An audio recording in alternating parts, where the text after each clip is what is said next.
Extreme objects in the universe take many shapes and forms. Neutron stars and black holes are among the most extreme objects in the universe. They are the remnants of dead stars where even gravity and time are manipulated. But what is the borderline between a neutron star and a black hole? Does there exist an object that resides on the edge of becoming a black hole?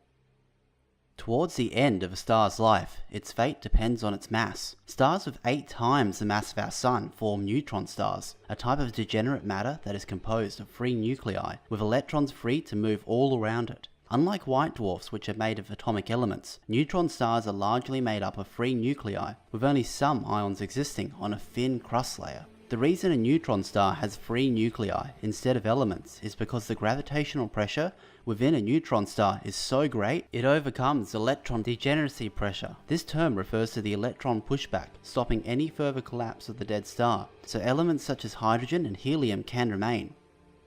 When a neutron star overcomes electron degeneracy pressure, however, neutron degeneracy pressure then stops further collapse. At this point, neutrons and protons are no longer separated by electron clouds, and free nuclei are made. So, if this neutron degeneracy pressure is overcome, and even the free nuclei are broken down, is there any further forces stopping a collapse into a black hole? One object has been proposed that may exist on the extreme edge of becoming a black hole. This object is known as a quark star. The theory behind quark stars is that once pressure becomes so great within a neutron star that even the neutrons break down and neutron degeneracy pressure is overcome, there is one final roadblock to further collapse called quark degeneracy.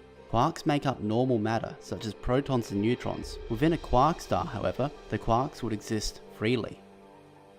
2 different types of quark stars have been proposed: a neutron star with a quark core and a degenerate star made entirely of quarks called a strange star. There are different types of quarks, and strange quarks are thought to be a candidate for stable quark stars. Some theorize that strange stars could be so stable that during the earliest periods of the universe, when quarks existed freely, they may have formed into stable strange stars. These objects would be so stable that unlike quasi-stars or regular stars, they would even exist to this day. Quark stars are predicted to be even smaller in size than neutron stars, at just a few kilometers in diameter, or the size of a tall mountain. Another strange property is that protons and neutrons are made of quarks. Any particle made of quarks are called hadrons. In this sense, a totally quark star could be considered a gigantic hadron.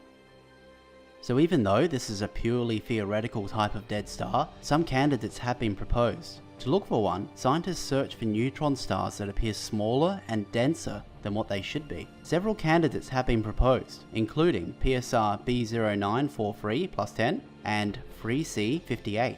If quark stars do indeed exist, they would represent a border that separates neutron stars and black holes.